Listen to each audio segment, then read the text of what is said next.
Hi guys, it's You Say It 59 coming to you with a puzzle on the Bermuda 8 Planet series. Like probably most people who went out and got this puzzle found it very, very difficult, expert level puzzle. I was really baffled by it, and after a while when I got it, I did what most people do and went online and did a internet search, and I really didn't find too much out there. Just a lot of unboxing videos, a lot of work by Michael Cha, who basically what his method apparently is to, depending on the cube, build a certain face, then go to a next face and gradually build it up. But that wasn't what I was looking for. I was looking for a more systematic general method that could be applied to all the cubes of this type. And I think I found something, and so I wanted to share that with you. So that's what this is all about. Now, just to put out there, it's not going to show you how to solve a specific cube. You're not going to see a solve on this video from a completely randomized cube, but what you're going to do hopefully is get a nice tool that you can use to work with that should apply to all cubes in general. So bear with me and we'll get started. Okay, so let's get started, but before we do, a couple things I want to go over. Looking at a regular Rubik's Cube, you'll notice that there are three piece types. There's a center piece, there's an edge piece, and there's a corner piece. If you look at a Bermuda cube, you see you tend to want to say the same thing. There's center piece, there's pieces on the corners, and there's edge pieces. However, if you look a little bit closer, especially take note of this isosceles triangle. Along each side, there's a middle piece flanked by two end pieces. Same thing here, a little slightly different shape, because this corner piece certainly isn't the same as this corner piece. But if we think of them as a middle piece with flanked by two ends, then that has relevance that we're going to see very shortly. Same thing here, a middle piece flanked by two ends.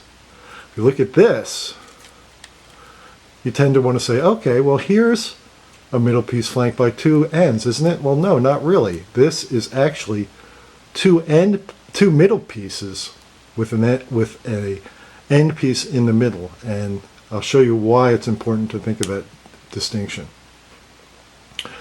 The other thing I want to go over, we're going to change the nomenclature around when we do the algorithms.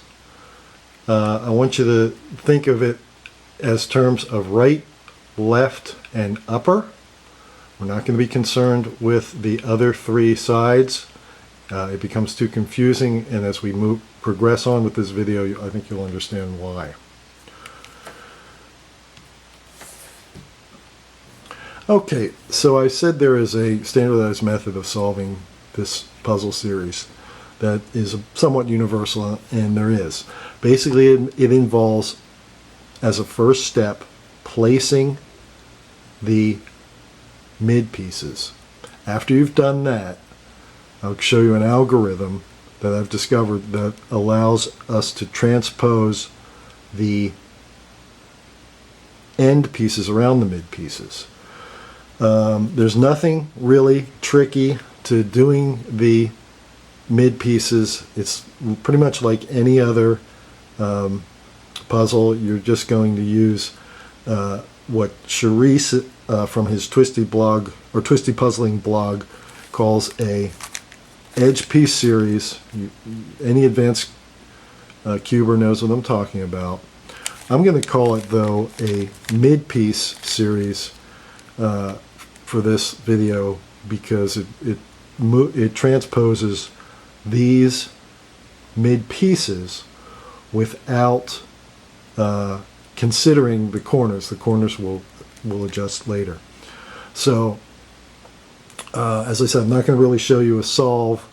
An advanced cuber should know what I'm talking about, but the first thing you want to do is place the mid pieces first, and I'll show you what I mean. But however, before I do that, it's important to point out that each puzzle is a little bit different and has its own subtleties. Take, for example, this Venus puzzle. You know, in order to place the mid pieces, you first have to identify them. And for example, this looks like this is a mid piece. However, and this is a centerpiece. However, it's not. This is the centerpiece, and these are mid pieces. So that's an important to note. That pretty much all of these are actually mid pieces. So, example being like this. You know, that's a mid piece. That's a centerpiece when it's flanked by two. In fact, this whole thing, this is mid piece, mid piece, mid piece, end piece around the corners. So it's very important to consider that as you're setting the mid pieces. So as I said, I've discovered an algorithm that will really act as the meat of the solve, in that it will move the end pieces without disrupting the rest of the cube. Now, before I show you that, a couple things I have to go over. You have to hold the cube in this position such that a triangle is on top with the vertex angle of the isosceles triangle pointing directly to you.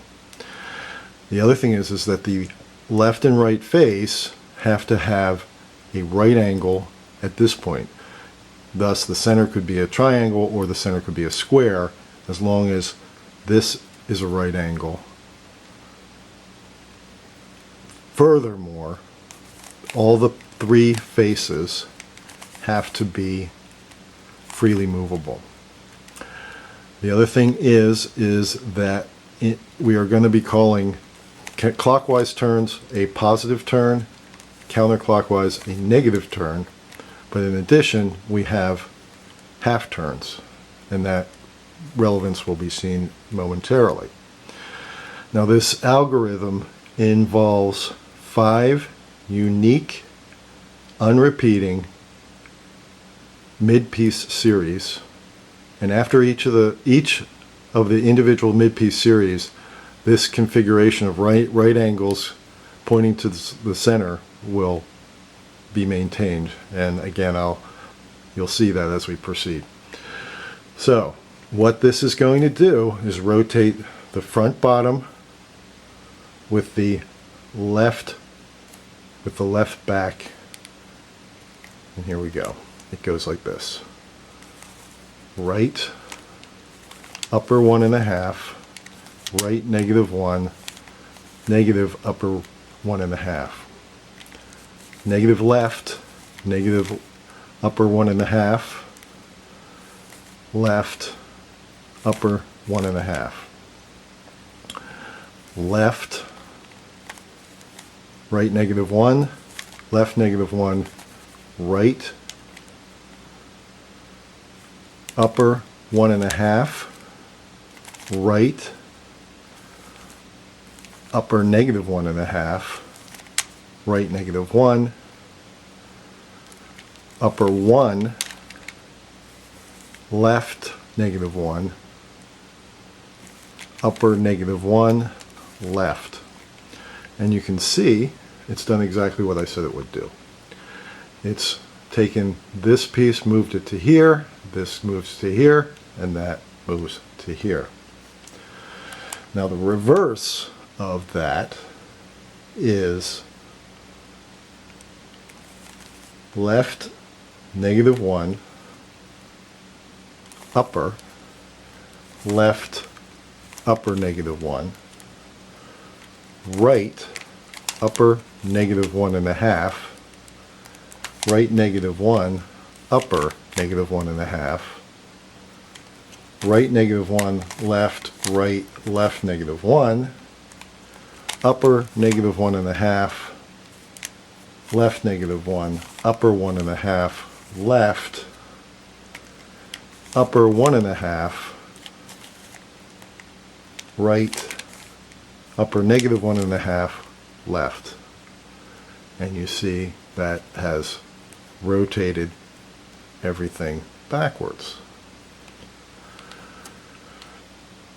Now, suppose I want to do the mirror image, and we would expect that that would rotate it thusly. So that goes like this. Left -1, upper -1.5, left, upper 1.5, right, upper 1.5, right -1, upper -1.5, right -1, left, right, left -1, upper 1.5, left, upper -1.5. I'm sorry, upper -1, left -1, upper 1.5, left, upper 1/2, upper -1 rather, right, upper 1, right -1, and it's done again what we said it would do. And the rest of the cube has been unchanged. And for completion's sake, the reverse of that will be right, upper 1, -1, right -1, upper 1, left -1, upper -1.5, left, upper 1.5, left, right -1, left -1, right, upper 1.5, right, upper -1.5, right -1, upper 1.5, left, -1, upper 1.5, left. And that will show, that is the algorithm that you'll use to solve the puzzle. Now, just one. Okay, so how do we employ this method? Well, here we have our cube. We're almost solved. We have all our mid pieces in place, and we want to look for opportunities where we can use our algorithm. Here we have our yellow triangle on the top, but there's nothing that needs to be moved. This would follow to move either here or here, but that isn't going to help us. So this will require setup moves. And what we can look and see if we can orient the triangles differently. And let's see, well, let's see what happens when we change things around a little bit. If we can use this triangle up on top, suppose we do something like this. Okay, so we did a very simple setup move right there, and that puts us in a position where we can move this to there, which looks like that might work very well because that's a yellow, blue, orange, and this white, red certainly goes there. That might work. So let's see if that will help us. It may not. At least get one of them in the right place. So let us see. So we'll do our algorithm.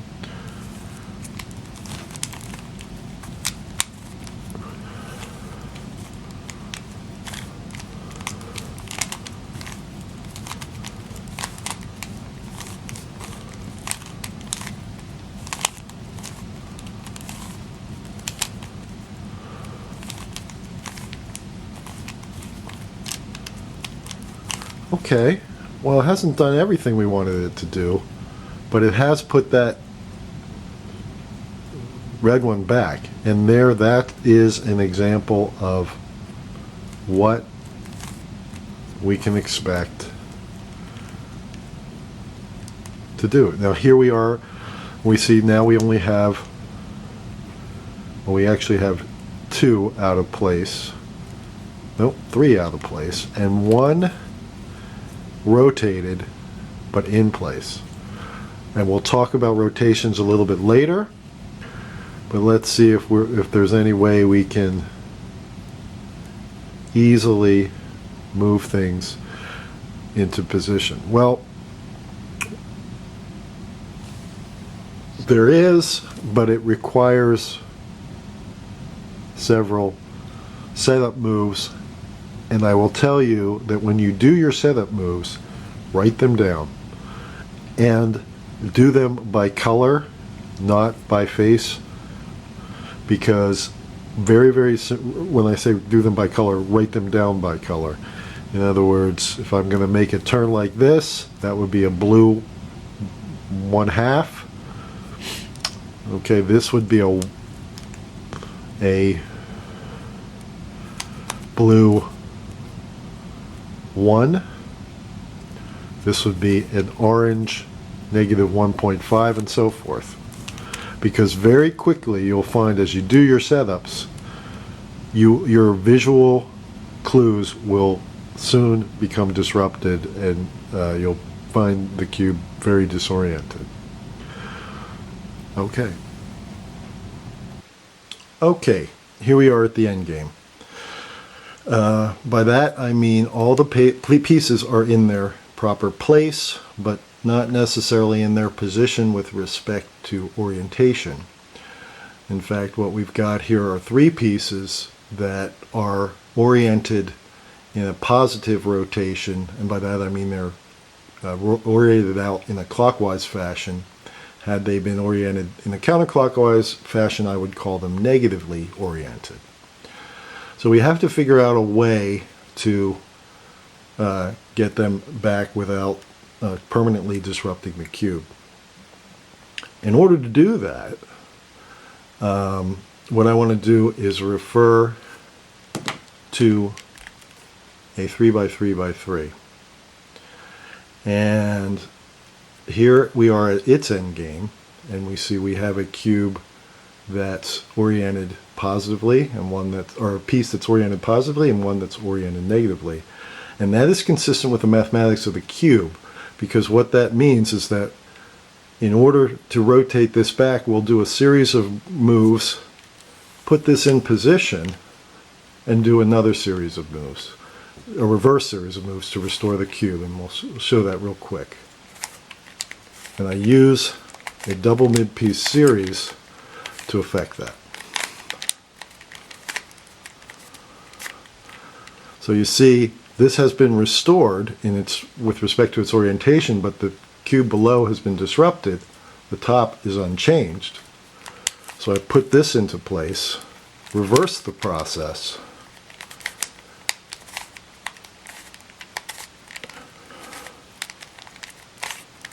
and that restores the cube and reorients both pieces.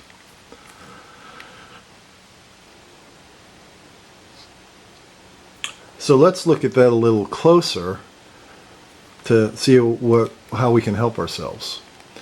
I'm going to do one move of the rotation series, but I'm going to do it upside down, and the reason I'm going to do it upside down is because I want to focus on this piece here to allow us to make an alteration in our rotation and then relate to our objective here today. So we're going to go like that.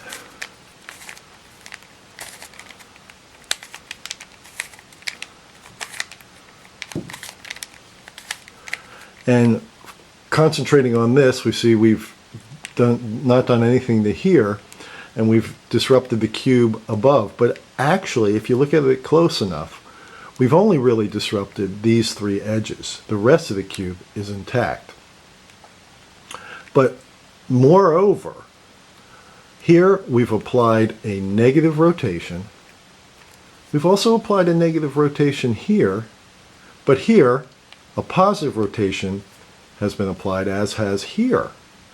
So that is consistent with cube symmetry, And it's very, very helpful as we look at how this is going to help us with our Bermuda cubes. So to look at it in a different way, this is where all the action is. And when we want to affect one cube one way, yet restore the cube, what we have to do is move pieces in and out of the sphere of action. So, oops, I'm sorry, that wasn't done right.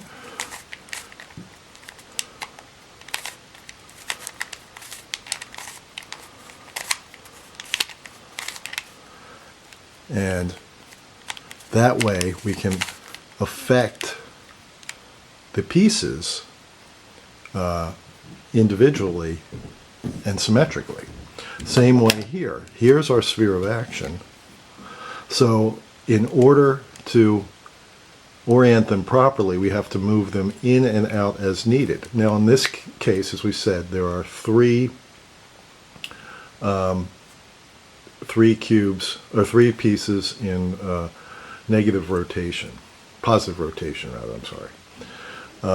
So let's look at what will happen if we were to try to restore this by applying a negative rotation. Well, nothing would happen to this one, and this would then actually add a positive. By doing a negative here, you do a positive here, a positive, positive. That would make that negative. And then if we did our rotation, we would bring this, which had nothing done to it, into here. And then this would come out and still be out of rotation. And that can get complicated. But let's do it the other way. Let's look at what happens if we add yet another positive rotation to this. Positive to a positive will actually put it in negative rotation. This will apply a negative to the positive rotation. This will normalize. Nothing will happen to this. But when we do our end piece series algorithm, a normalized piece will come out to here. This positive will come out to here. This, which would now be negative, would come out to here. The reverse would apply a negative to this. Normalizing it would apply a positive to this. Normalizing that. This has been normalized, and all we have to do is rotate them back into place. So let's see how that goes. So as I said, we want to start by actually applying another positive to this one. So we're going to start with the left side.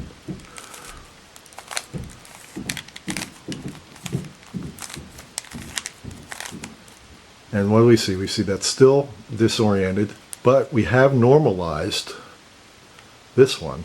This one sort of is untouched. So let's do our algorithm to bring these into place, and that, of course, goes like this.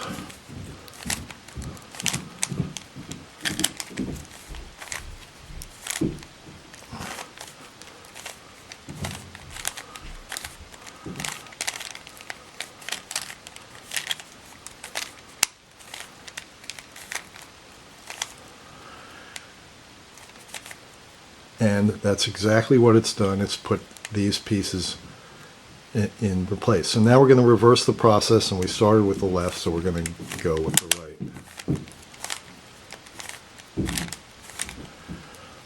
Okay, now we see our action area is back to being oriented.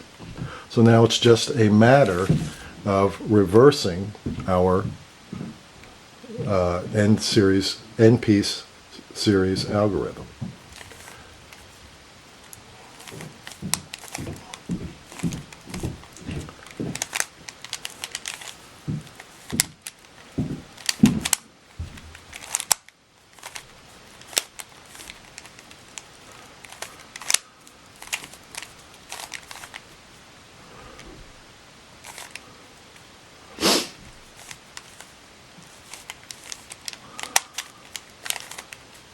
And there we've done it. Now, before I just sign off on that aspect of it, let me say that was an extremely easy situation where all our pieces were in the right place to begin with. But you're going to have rotation of pieces that aren't ideally situated, so you have to use setup moves to get them in place. Furthermore, you're not always going to have 3 pieces of the same orientation, so you're going to have to look at how the action area is affected. You may have 2 pieces that are oppositely rotated. You may have 4 pieces, but you'll just have to work on how to place them. And that's why I say this is not a solve video. It's just to help you get an understanding of how better to use this tool. Okay, so I've shown you pretty much primarily everything on a Uranus cube, but I did say that this was a method that can be done universally on all the Bermuda 8-planet cubes. So here's an Earth cube, and I just kind of wanted to show you how I might work with that. So bear with me here. What I've got is a situation where I have the isosceles triangle facing me. I've got a freely movable right side and a freely movable left side. Again, the right angles are present in that fashion. So I'm just going to do the algorithm to illustrate what happens. Now, remember, this is originally solved, so we'll see what it does.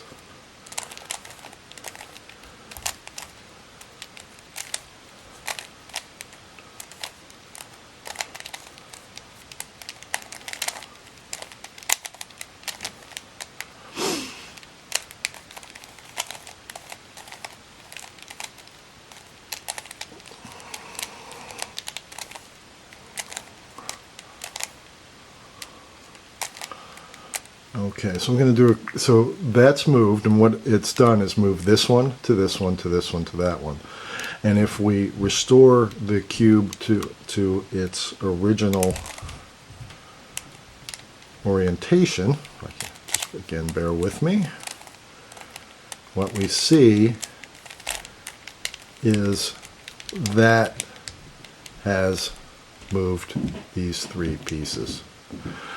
And that I add that just for completion's sake in order to illustrate how it is a universal process with all the Bermuda 8 cubes, and that with some creative setup moves you can pretty much affect all the end pieces with this algorithm.